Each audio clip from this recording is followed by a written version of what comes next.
Oke, ini ada soal PPAD dari Kulon Progo yang pertama. Kemarin hari Rabu tanggal 21 Februari. Mari kita simak bareng-bareng. Mulai dari nomor 1.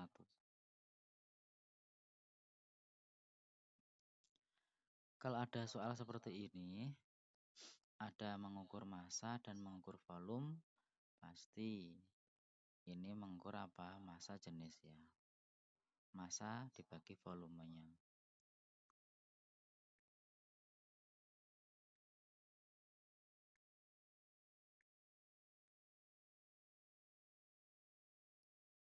Massa dibagi volume. Masanya berapa? Kita lihat di sini.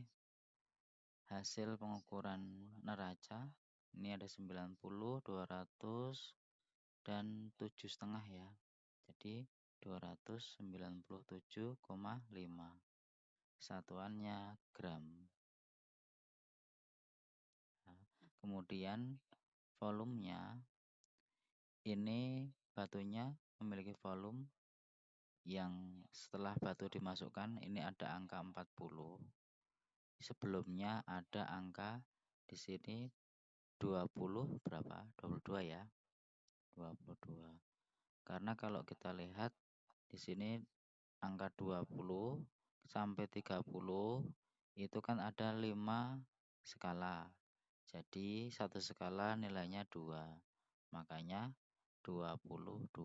Jadi volume batunya 40 dikurangi 22. Hasilnya 18 ya. 18 cm kubik atau mililiter. Sehingga hasilnya sama dengan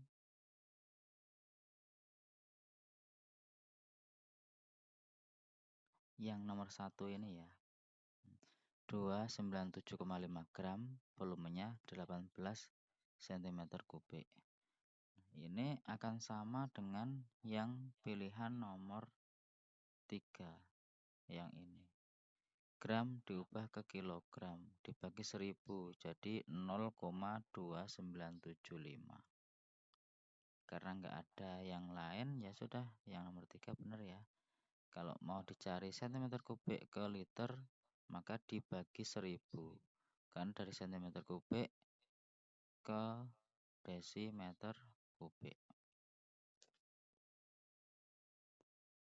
Oke, jadi jawabannya yang B, 1 dan 3.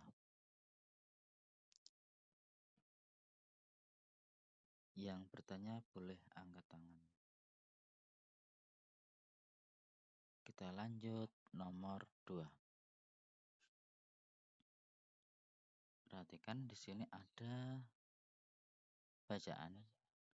Benda di dalam air dapat terapung, tenggelam, dan melayang ini ya. Berikut hasil percobaan. Ada benda X, Y, dan Z. Punya massa, punya volume. Kemudian siswa tersebut memasukkan benda itu ke dalam cair.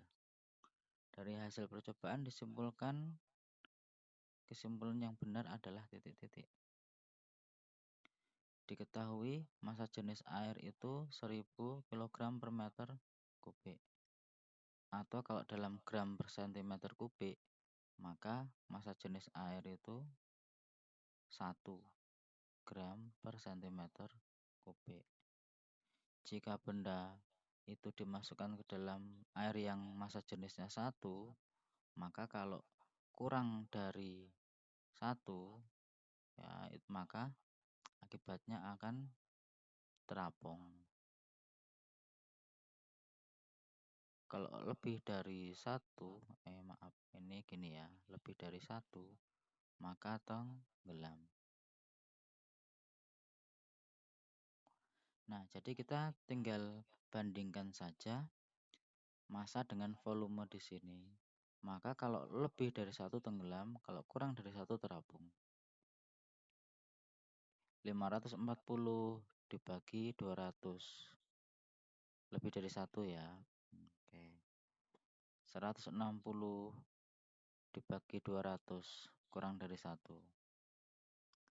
892 dibagi 100 lebih dari 1. Berarti yang lebih dari 1 itu tenggelam. Jadi X dan Z tenggelam. Sedangkan Y terapung. Begitu perubahan wujud. Langsung ke gambar saja ya. Peristiwa perubahan materi dengan disertai adanya zat baru yang benar adalah titik-titik. Yang mana yang betul?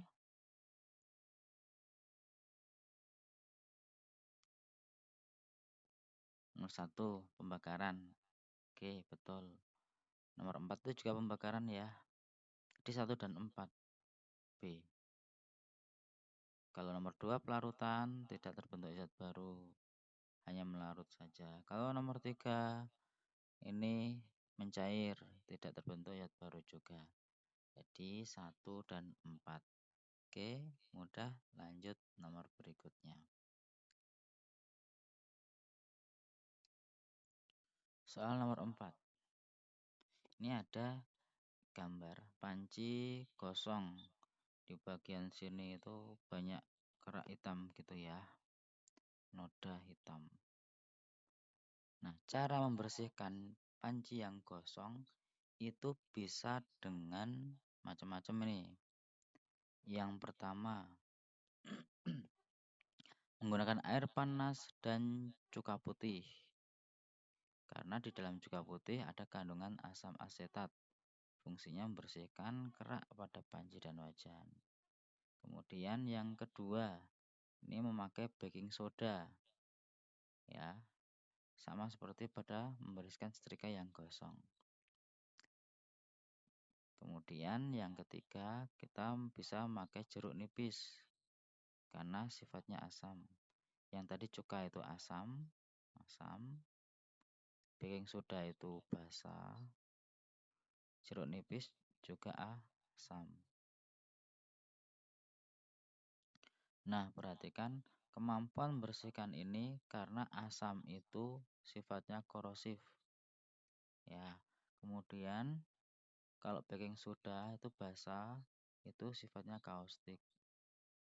Oke. Jadi dari sifat ini, kaustik sama korosif inilah yang dimanfaatkan untuk membersihkan. Analisis tentang sifat zat pembersih panci yang kosong yang benar adalah titik-titik. Kalau kita lihat jawaban A, campuran baking soda dan air bersifat asam ini salah karena baking soda itu basa. Kemudian yang B, mencampurkan baking soda dan cuka putih mempercepat proses pembersihan kerak pada pantat panci. Belum tentu betul ya, karena ini basa dengan asam, nanti menjadi netral. Salah. Ya, jadi yang betul yang C.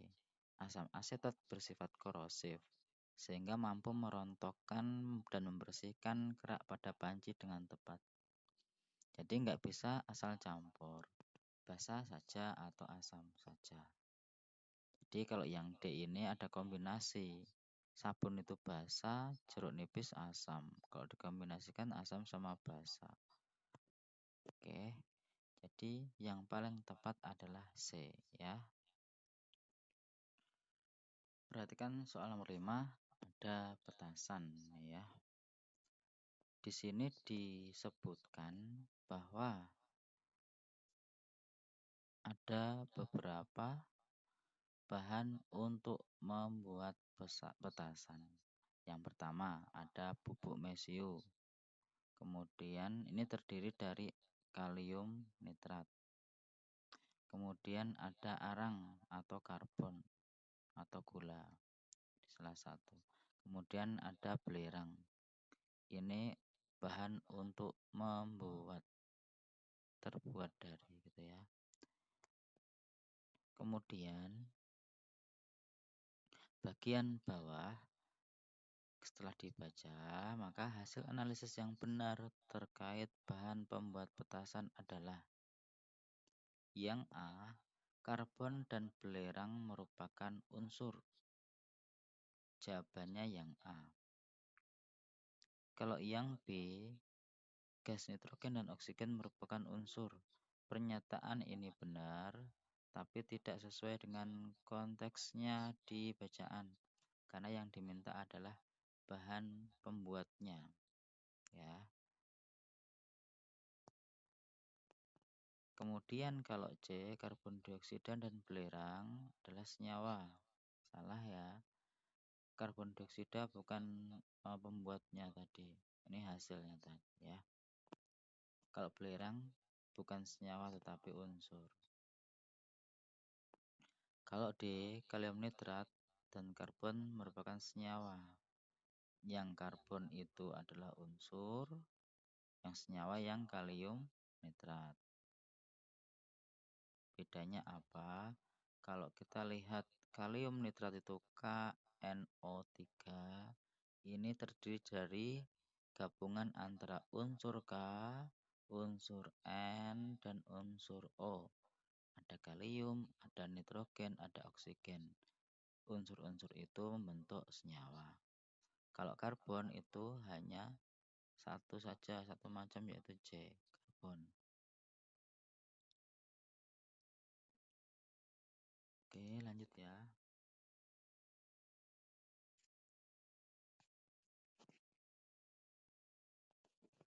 Soal nomor 6.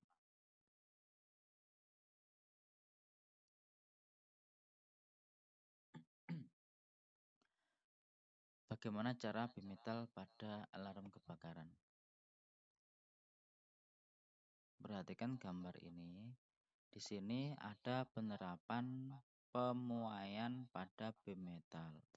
Ini ada dua logam di gambar ini. Yang kuning itu logam X, yang satunya lagi logam Y. Awalnya lurus, tetapi nanti akan jadi bengkok. Kenapa bisa bengkok? Karena memuai. Nah, jadi yang satu sulit memuai, yang satunya lebih mudah memuai, sehingga pemuaiannya tidak sama, maka yang mudah memuai akan memuai lebih besar atau lebih panjang jadinya, sehingga menjadi bengkok seperti yang digambar kanan ini. Kalau bengkok karena panas, maka akan menyentuh ini bagian ini, sehingga ada aliran listrik karena rangkaian listriknya menjadi tertutup. Sehingga kalau tertutup, maka nanti belnya menjadi berbunyi. Oh, jadi kalau ada panas, maka akan berbunyi. Nah, berikut ada tabel koefisien muai panjang dari berbagai macam logam. Dari aluminium sampai kaca pirek. Berdasarkan informasi atas dan ini ya yang di tabel, alarm akan berfungsi ketika terjadi kebakaran apabila logam X dan logam Y berturut-turut adalah titik-titik. Jadi kan bengkoknya ke arah ini ya, ke arah X kan. Jadi yang X ini yang Y. Kenapa yang Y lebih ke X membengkok? Karena punya koefisien muai panjang yang lebih besar. Jadi yang besar lebih memuai, lebih mudah. Kemudian yang muainya kecil ini lebih susah untuk memuai, sehingga nanti bengkoknya ke arah X, sehingga mengarah ke koefisien muai panjangnya kecil. Kita lihat yang X yang lebih kecil dibandingkan yang Y yang besar. X, Y berturut-turut aluminium, dilihat di sini angkanya 26. Kita tuliskan saja di sini 26. Kuningan 19. Jadi yang aluminium lebih besar kan? Harusnya lebih kecil di sini. Jadi salah ya. Tembaga 17. Besi 12. Salah juga kan? Kemudian yang besi 12, aluminium 26. Jadi ini yang betul yang C. Ya, soal nomor 7. Bagaimana suhu dari dua zat yang dicampur? Materi tentang kalor. Nah, kita sudah sering melihat soal seperti ini, di mana sekarang yang kita sering jumpai adalah soal tentang asas Black. Asas Black, di mana ini ada dua zat yang memiliki suhu yang berbeda, kemudian dicampur jadi satu, maka akan terjadi keseimbangan suhu antara keduanya, di mana suhu yang tinggi akan melepas ya, sedangkan yang lebih rendah akan menerima kalor dari benda yang bersuhu tinggi sampai keduanya itu suhunya sama. Jadi dirumuskan Q yang dilepas sama dengan Q yang diterima.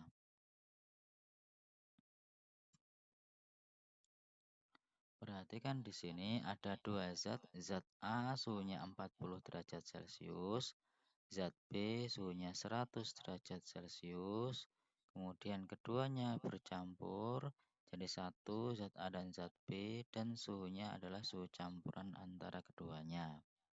Di sini diketahui massa zat A dan zat B, yang ini 1 kg, yang zat B setengah kilogram. Zat A dan B ini adalah dua zat yang berbeda. Jadi di sini punya kalor jenis masing-masing, yang zat A 1200, yang zat B 2400. Lalu keduanya dicampur, maka suhu campurannya berapa? Kita tuliskan Q yang dilepas sama dengan Q yang diterima. M kali C kali delta T. Karena melibatkan perubahan suhu, maka rumusnya yang MC delta T. Siapa yang melepas? Yaitu yang suhunya tinggi, yaitu zat B. Jadi di sini M-nya B kali C-nya B kali delta T-nya B. Yang ini A.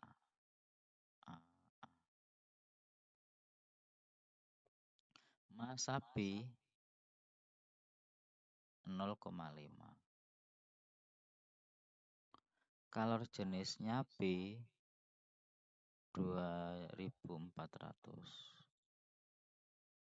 Perubahannya suhu B dari 100 turun ke TC, sehingga delta T-nya 100 dikurangi TC sama dengan masanya zat A 1 kg dikali kalor jenisnya zat A 1200 dikali delta TA, yaitu dari 40 derajat Celcius, maka mendapatkan kalor dari zat B naik sampai suhu campuran, sehingga delta T-nya suhu campuran dikurangi 40. Kita sederhanakan di sini 2400 dengan 1200 kita sederhanakan. Ini 2, yang ini 1 ya. Setengah kali 2 itu 1, sehingga yang di kiri tinggal 100 dikurangi TC sama dengan yang kanan tinggal TC dikurangi 400. Oke, kemudian kita pindahkan kok 400, 40 maaf. Nah, jadi kita pindahkan ke ruas yang sesuai dengan suku sejenis. Ini 40-nya pindah ke kiri jadi positif ya. 100 ditambah 40, 100 tambah 40 sama dengan ini TC ditambah TC, jadi 2 TC ya. 140 sama dengan 2 TC, sehingga suhu campurannya 140 dibagi 2 hasilnya 70 derajat Celcius. Jawabannya B. Soal nomor 8. Perhatikan ada gerak mobil pada sebuah lintasan dari A sampai D. Menurut kejadian tersebut, maka jenis gerak mobil pada saat melintasi titik AB dan titik BC berturut-turut adalah AB ini mendatar. Biasanya kecepatannya tetap ya. Ini V-nya tetap. Karena melintasi jalan yang lurus, lintasannya berupa garis lurus, maka geraknya disebut gerak lurus beraturan, GLB. Kemudian dari B ke C, karena naik, maka biasanya kecepatannya berkurang.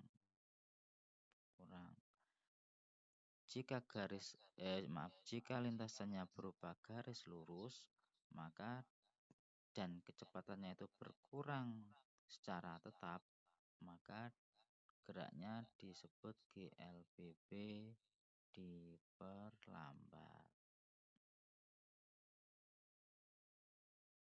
Ya, jadi jawabannya yang mana? Jawabannya yang D, nomor 8D. Kalau C ke D apa ini? V-nya bertambah, maka GLBB dipercepat. Gampang banget ya.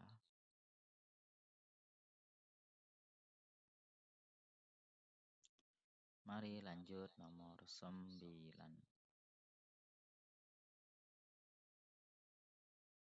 Ada lomba tarik tambang ini.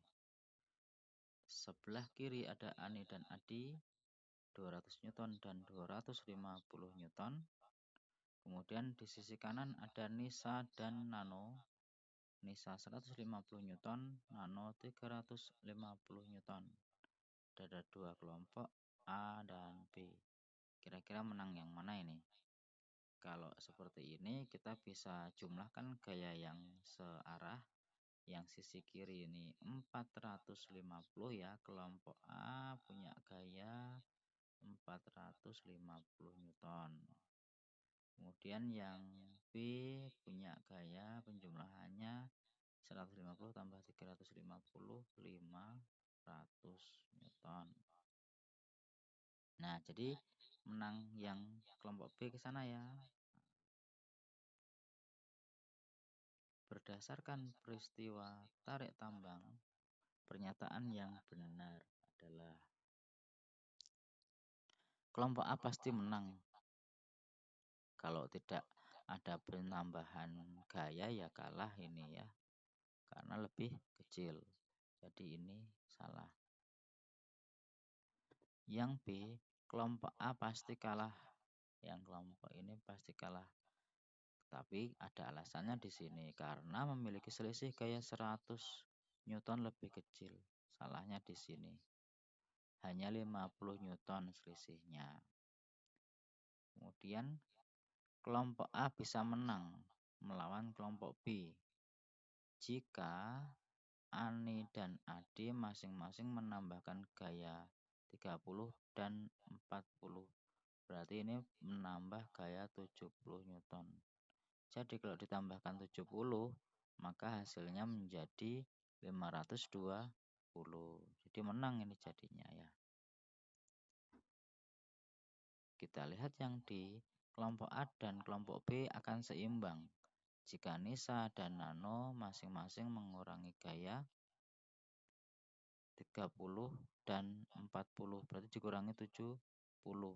Kalau ini dikurangi 70, maka menjadi kalah. Harusnya dikurangi 50, jadinya sama 450. Jadi yang ini salah.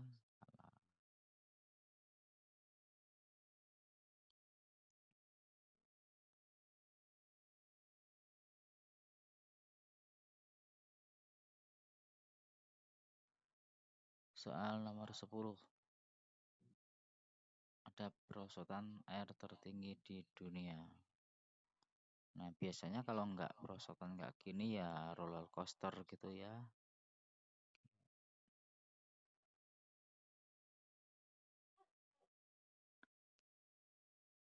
Lihat gambar.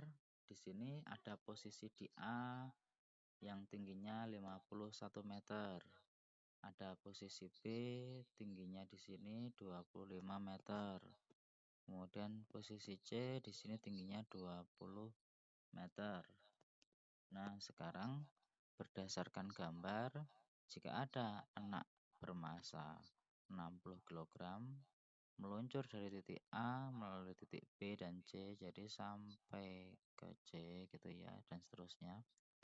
Pernyataan berikut yang benar adalah titik-titik. Kita lihat, jawaban A, energi potensial bertambah ketika melaju dari titik A ke titik B.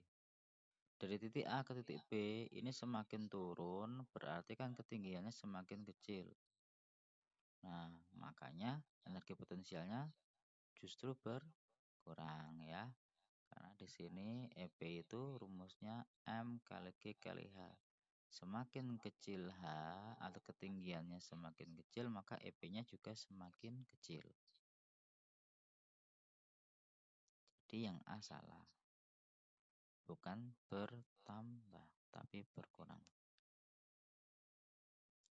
Berikutnya yang B, energi kinetik berkurang ketika melaju dari titik B ke titik C. Nah, ini yang dimaksud totalnya keseluruhan ya, karena kalau dari B ke bawah ini pasti bertambah karena semakin ke bawah energi kinetik semakin besar karena kecepatannya semakin besar. Tapi dari bawah ke atas lagi ke C, maka ini semakin berkurang lagi. Nah, sehingga kita bandingkan dari B dan C itu lebih tinggi B. Berarti C lebih besar energi kinetiknya dibandingkan yang dari B tadi. Sehingga di sini kalau berkurang maka salah. Harusnya bertambah. Oke. Yang C, energi potensialnya berkurang. Berkurangnya sebesar 15.000 Joule ketika melaju dari titik A ke titik B. Ya, kita hitung energi potensial di A dan energi potensial di B.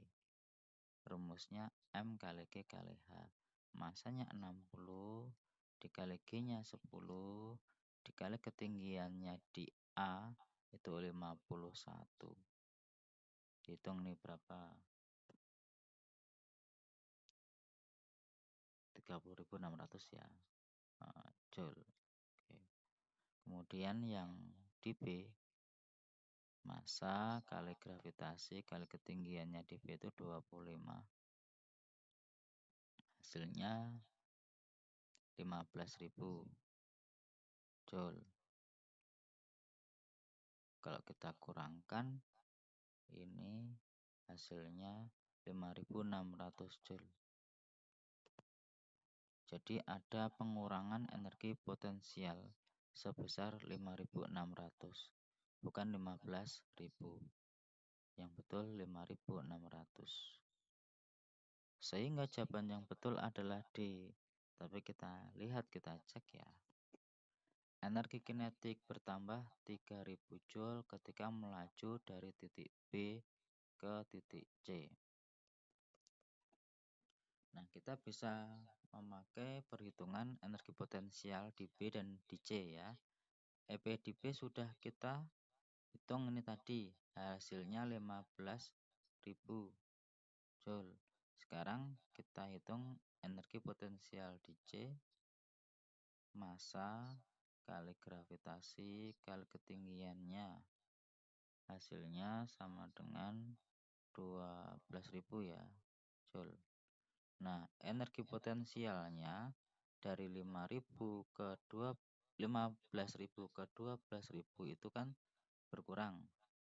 EP-nya berkurang 3.000 karena sudah berubah menjadi energi kinetik. Jadi energi kinetiknya dari B ke C itu bertambah 3.000.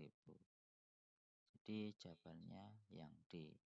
EK bertambah 3.000 Joule.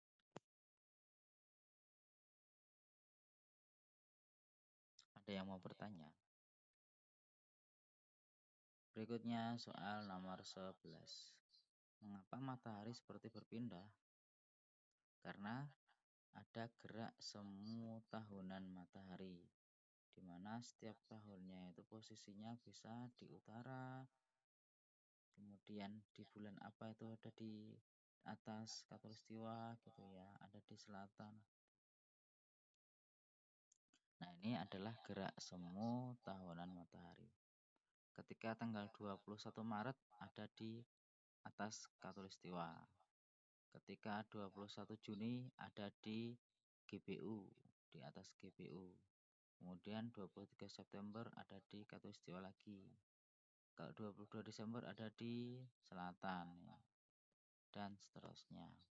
Nah, perhatikan ada tabel tentang ini rentang tanggal, kemudian ada beberapa musim, ada 4 musim ini. Berdasarkan informasi, maka kesimpulan yang benar yang mana? Kita lihat ya. Nomor 1. Tanggal 10 Februari di kota Tokyo mengalami musim panas, sedangkan di kota Sydney mengalami musim dingin. Kita lihat Tokyo itu di belahan bumi utara apa selatan? Utara. Tinggal lihat saja nih tanggal 10 Februari. Itu berarti di mana? Di sini ya, yang paling atas ini. Nih, musim dingin. Di sini disebut musim panas. Salah kan? Oke. Kemudian yang nomor 2. Masih 10 Februari. Tokyo musim dingin. Nah, ini baru yang benar. Yang Sydney yang musim panas. Oke. Nomor 2 yang betul ya. Kemudian yang nomor 3. Tanggal 21 Juni merupakan titik balik musim panas ke musim gugur untuk belahan bumi selatan. Mana nih 21 Juni. Ini ya 21 Juni. Itu di mana tadi? Belahan bumi selatan. Belahan bumi selatan. Nah, ini musim gugur. Nah, setelah gugur itu akan ke musim. Nah, ini ya. Musim panas ke musim gugur. Salah ya. Jadi musim gugur ke musim panas. Kita bisa lihat dari, kalau misalnya nggak ada tabel nih, nggak ada tabel ini, bisa nggak nyebutkan dari hanya gambar yang matahari berpindah seperti ini. Kita bisa lihat misalnya tanggal 21 Juni di bagian atas di sini kan, di atas. Berarti yang di belahan bumi utara. Itu sekarang kalau yang diminta itu belahan bumi selatan, maka yang di selatan itu menjadi musim dingin gitu ya. Oke. Jadi bukan musim panas ke musim gugur, tapi dari dingin ke musim semi gitu untuk yang belahan bumi selatan. Pernyataan keempat, maaf maksudnya. Tepat tanggal 21 Maret merupakan titik balik musim dingin ke musim semi untuk belahan bumi utara. Nah, jadi dilihat tanggal 21 Maret ada di khatulistiwa kan ini. Nah, lompat-lompat maaf.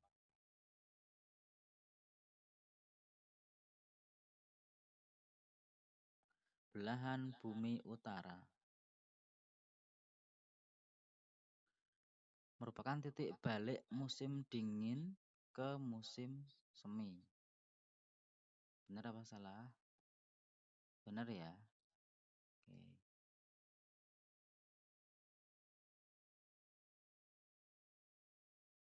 Jadi jawabannya yang 2 dan 4. Jawabannya D.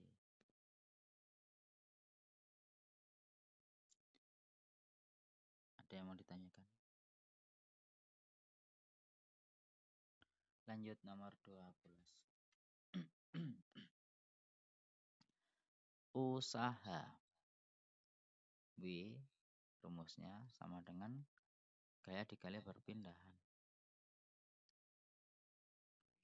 Di sini ada dua gambar. Gambar yang pertama yang atas, yang kedua yang bawah. Lihat dua gambar ini, 1 dan 2.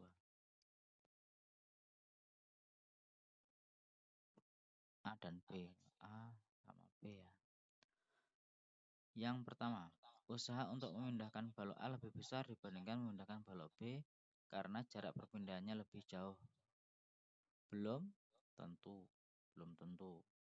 Kita lompat dulu yang B. Usaha untuk memindahkan balok B lebih kecil dibandingkan memindahkan balok A karena jarak perpindahannya lebih pendek. Belum tentu. Kita nanti lihat di perhitungan. Yang C, usaha untuk memindahkan balok A sebesar 60 Joule, sedangkan usaha untuk memindahkan balok B sebesar 66 Joule. Nah, baru kita hitung ya. Gaya yang A, ini karena searah ke kanan semuanya ini, maka 20-nya ditambah dengan 10. Jadi gayanya 30 Newton dikali perpindahannya 2 meter. Maka ini 60 Newton meter atau Joule. Sedangkan yang B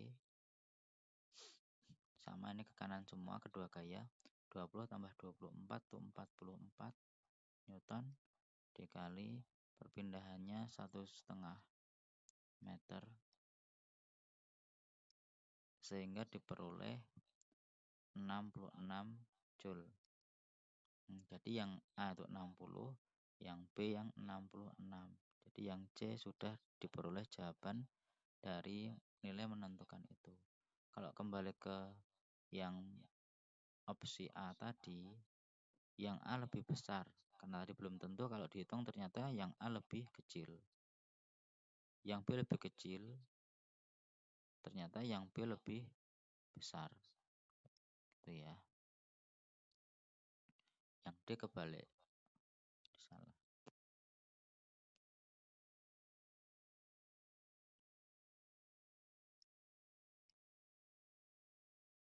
Pinter-pinter deh kayaknya anak-anak ini ya. Nomor 13, bidang miring. Oke. Perhatikan di sini ada skema F, W, S. S itu panjangnya bidang miring, H itu tingginya bidang miring gitu ya. Berikut ini disajikan data, lihat datanya sekarang. Data hasil pengamatan pada beberapa bidang miring yang dilakukan. Ini bebannya sama, tingginya sama, sudutnya yang berbeda. Sudut itu menentukan panjang lintasan. Kemudian mengakibatkan gaya dorongnya itu, F-nya itu berbeda. Nah, berdasarkan informasi, kesimpulan yang benar adalah titik-titik. Apakah A? Semakin besar sudut bidang miring, semakin besar gaya yang dikeluarkan, tetapi jarak tempuh akan semakin dekat.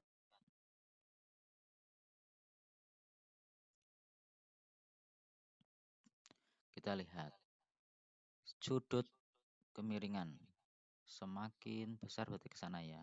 Ini tabel yang kolom ini sudut kemiringan semakin besar, maka gaya yang dikeluarkan semakin besar. Benar ya ini ya, semakin besar. Tetapi jarak tempuhnya semakin dekat. Nih, jarak tempuhnya atau panjang lintasannya semakin dekat. Betul kan ya? Oke. Sudah diperoleh jawabannya A. Yang ini kan kebalik yang B ya. Kalau yang C, sudut bidang miring tidak berpengaruh pada keuntungan mekanik karena keuntungan mekanik hanya ditentukan beban saja. Tadi disebutkan keuntungan mekanik itu bisa dari beban dibagi gaya, berarti tidak dipengaruhi beban saja, dipengaruhi oleh gaya juga. Dan juga keuntungan mekanis itu S per H. Jadi ditentukan dari panjangnya bidang miring atau jarak tempuhnya dan juga ketinggian bidang miringnya. Jadi ada 4 faktor ini malahan ya. Ini salah. Keuntungan bidang miring semakin besar apabila papan bidang miring semakin pendek. Salah ya? Oke. Ini semakin panjang karena semakin landai itu semakin panjang. Jadi kalau ini ada segitiga gitu, segitiga. Nah, kemudian semakin besar, maaf ini, keuntungan bidang miring semakin besar apabila papan bidang miring semakin pendek. Jadi kalau semakin pendek berarti ini ke sini. Yang ini dihilangkan. Ini semakin pendek ini. Tetapi semakin berat kan untuk memindahkan beban ke atas karena semakin curam. Maka keuntungan mekaniknya jadi semakin kecil berarti gitu kan. Sudut bidang miringnya semakin besar. Iya, yang ini besar, lebih besar dibandingkan yang salah. Oke, jadi jawaban yang paling tepat yang A. Nomor 14. Ini soal tentang tekanan hidrostatis. Tekanan hidrostatis. Rumusnya apa? Ayo, Rho kali G kali H. Tekanan zat cair. Di sini ada penyelam, ada 3 ini penyelamnya. Dari dasar laut ada 3 meter, 6 meter, dan 2 meter. Disebutkan bahwa menurut BSAC mengizinkan batas maksimum penyelam yaitu kedalaman 50 meter maksimum. Nah, kebanyakan yang ini para penyelam itu milih pada kedalaman 10 sampai 30 meter. Mengapa?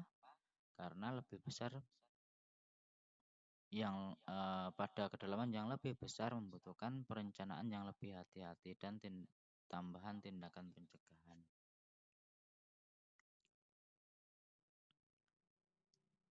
Kemudian kita lihat besarnya tekanan air di laut dipengaruhi besarnya massa jenis ini yang di rumus tadi. Nah, jika diketahui massa jenis air laut 1030, gravitasi 10.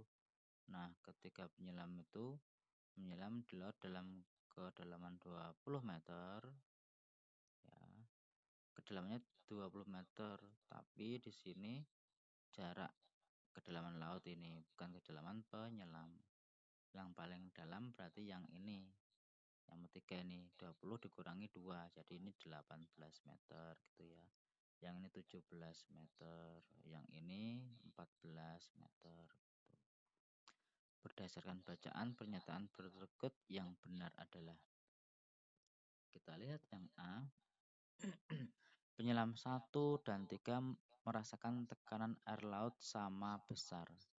Ya enggak, karena kedalamannya penyelam berbeda ini. Walaupun hanya selisih 1 meter, maka tekanannya akan berbeda. Yang B, selisih tekanan air laut yang dirasakan penyelam 1 dan 3 sebesar 10,3 kilopascal. Kita bisa menghitung selisih tekanan oleh penyelam yang paling besar berarti yang 3 ya. Selisih tekanan orang ketiga dikurangi orang pertama. Ini tekanan 3 dan tekanan 1 sama dengan Rho kali G kali H3 dikurangi H1. Rho-nya 1030, G-nya 10, selisihnya kedalaman 18 meter dikurangi 17 meter, jadi 1 meter. Maka ini sama dengan 10300 Pascal. Diubah ke kilo Pascal menjadi dibagi 1000 10,3 kilopascal. Maka jawabannya betul. 10,3 kilopascal jawabannya B. Kalau yang C, kondisi penyelam tetap aman saat menyelam di kedalaman lebih dari 50. Salah, karena batasnya tadi 50. Kalau lebih dari, berarti tidak aman. Kalau yang D, penyelam 3 paling berisiko dekompresi apabila berada di kedalaman 20 meter. Penyelam 3 itu yang ini. Enggak ya, yang paling berisiko ya yang paling dalam menyelam yang nomor 3. Yang nomor berapa? Belum, ini belum. Walaupun nomor 3 tapi belum berisiko karena masih di kedalaman, di sini tepatnya di 18 meter. Karena yang berisiko tadi yang lebih dari 30 meter itu ya.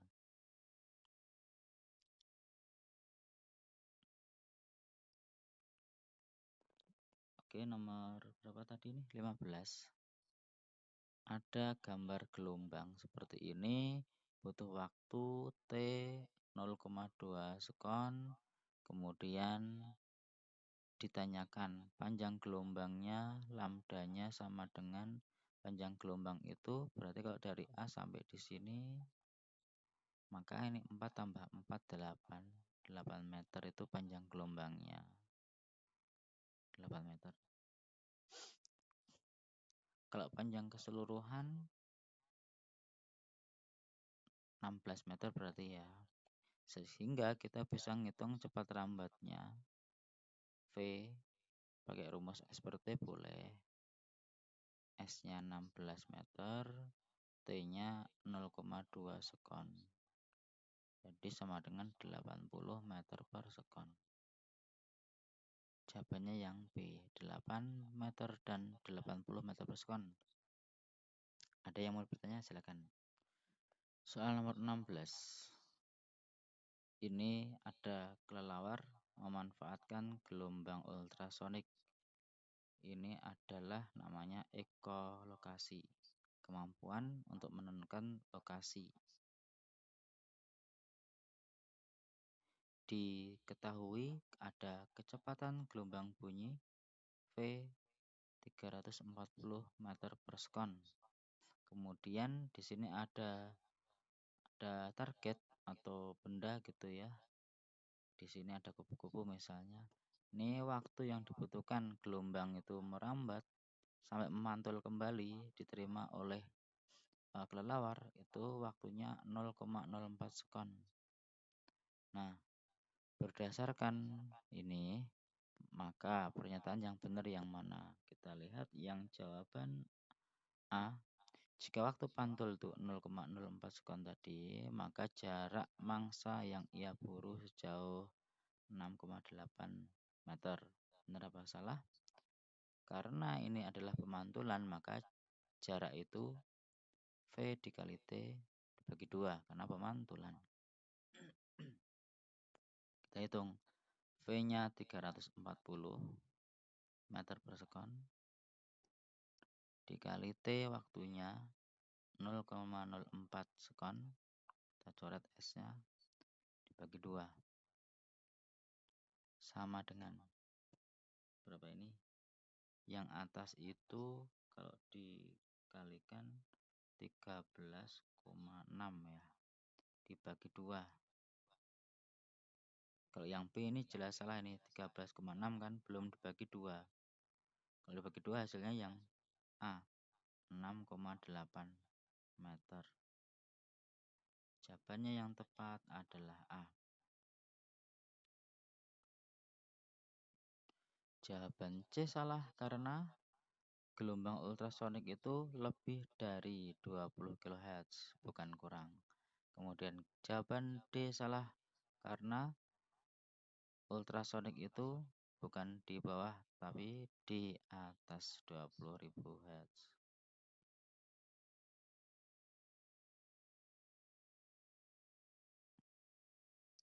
Soal nomor 17. Nomor 17 itu soal tentang lensa cekung. perlu diketahui bahwa lensa cekung itu kan gambar yang seperti ini. Maka pada lensa cekung diberi aturan ini karena lensa negatif, maka nanti untuk jarak fokusnya itu diberi nilai negatif ya. Dan nanti pasti sifat bayangannya itu maya, sehingga jarak bayangannya atau SI-nya itu juga bernilai negatif juga. Diketahui yang pertama ini benda di F dan ternyata jarak bendanya itu 12 cm. Berarti ini F-nya itu diperoleh negatif 12 cm ya. Oke. Jarak bayangannya di sini 6 cm. Oke. Lanjut. Nah, pada gambar ditunjukkan pembentukan bayangan oleh lensa cekung.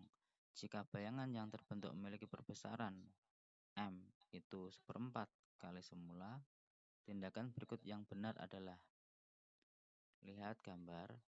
Kalau ini bendanya itu semakin jauh, maka nanti bayangannya semakin kecil.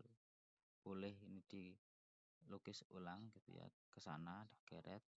Kemudian maka ini akan mengarah ke sini, semakin kecil begitu ya, semakin kecil gitu. Ini tinggi bayangan. Dan juga jarak bayangannya semakin geser juga, semakin besar tapi maksimum sampai di F gitu. Sehingga karena 1/4 kali semula itu berarti kecil, diperkecil, maka ini digesernya menjauhi atau jarak bendanya lebih besar dari semula. Jadi kalau yang A ini digeser menjauhi benda boleh. Kalau mendekati benda lensanya digeser, salah. Benda digeser mendekati lensa, salah. Jadi yang menjauhi antara A dan D nanti jawabannya. Nah, karena kalau misalnya tadi saya orek-orek itu maka yang benar yang D. Saya jelaskan langsung ke D saja.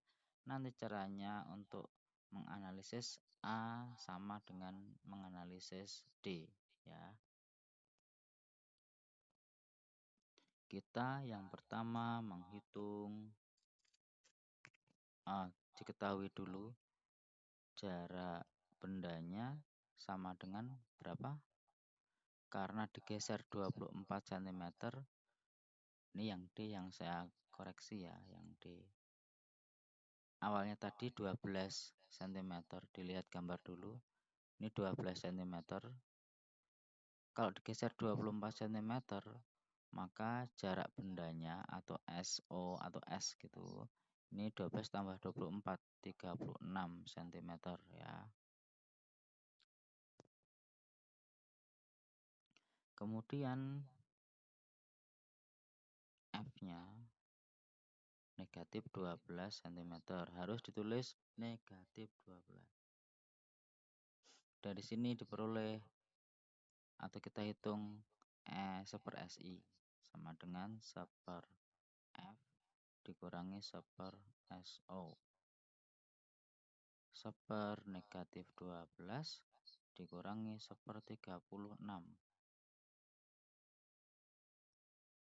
sama dengan kita ubah ke 36.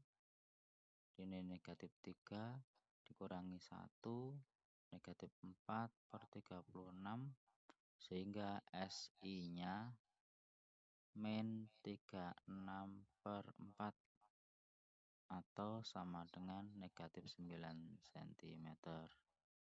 Nah, sehingga kita bisa menentukan M-nya SI/SO. Negatif 9 dibagi SO-nya ini 36. Nah, jadi jawabannya 1/4. Betul ya. Perbesarannya 1/4. Ini yang diminta 1/4. Jadi jawabannya yang D. kita lanjut ke soal berikutnya. Nomor 18. Soal tentang cacat mata ini, miopi dan hipermetropi. Yang biasanya ditanyakan adalah soal perhitungan tentang daya lensa atau kuat lensa. Nah, kalian baca ini teks ini, ada rumus di sini. Yang pertama, rumus untuk menentukan kekuatan lensa pada lensa cekong ya, atau pada lensa yang dipakai oleh penderita miopi rabun jauh. P sama dengan negatif 100 per PR dalam cm. Sedangkan yang kedua, untuk hipermetropi itu rumusnya P sama dengan 100 per SN dikurangi 100 per PP. Oke.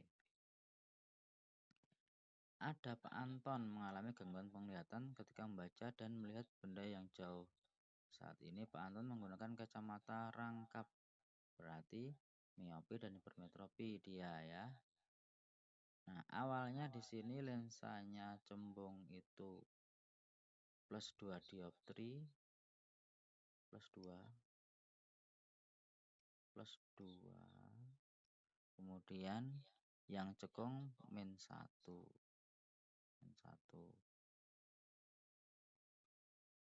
Ternyata Pak Anton disarankan untuk mengganti kacamatanya dengan kuat lensa yang cembung menjadi plus 2,5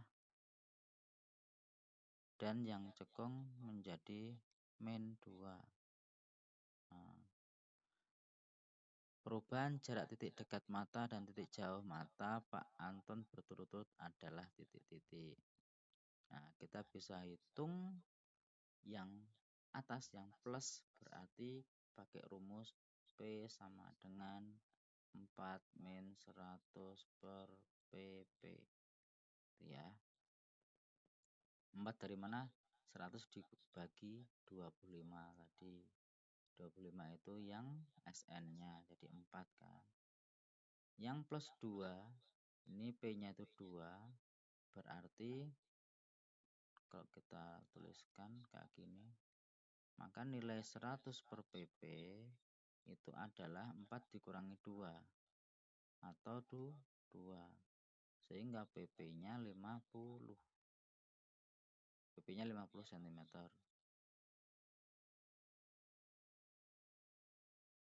Kemudian yang tadi kan ini plus 2. Nah, sekarang yang plus 2,5. Plus 2,5. Yang ini sama dengan 4 dikurangi 100 per PP.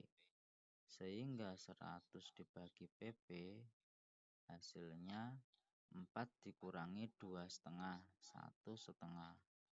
Maka nilai PP-nya sama dengan 100 dibagi 1,5. Hasilnya 66,67 cm. Sehingga dari 50 menjadi 66,67 itu bertambah 16,67. Itu PP-nya. PP-nya tambah 16,67. Jadi yang B. Oke. Karena sudah ada yang benar di pernyataan yang pertama yang saya kotaki ini, maka nggak ada yang lain kan, ini yang dari ABCD ini yang bertambah 16,67, ya sudah jawabnya B. Kalau mau lihat yang belakang PR-nya berapa, maka kita tinggal ganti ini, ganti jadi penghitungan untuk PR. Kalau nggak muat toh saya hapus ya.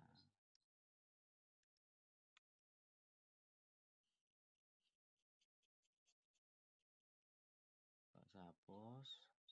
Kemudian kita menentukan PR-nya dari P negatif 1 ke P negatif 2.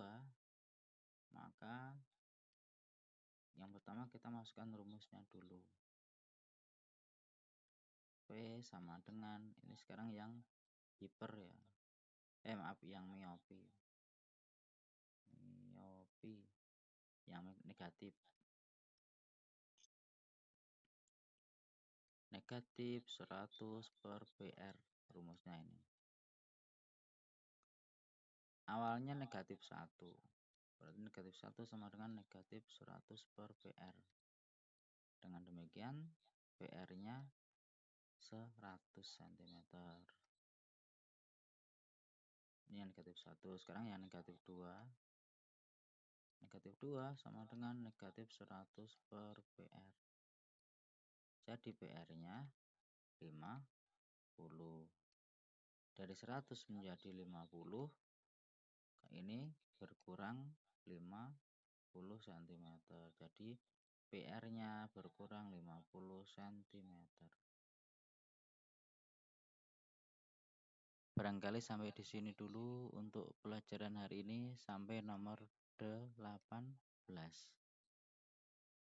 Ada yang mau menyampaikan, dipersilakan. Untuk malam hari ini barangkali saya cukupkan untuk sampai di nomor 18 dulu. Terima kasih atas perhatiannya. Saya akhiri. Alhamdulillahirrabbilalamin. Assalamualaikum warahmatullahi wabarakatuh.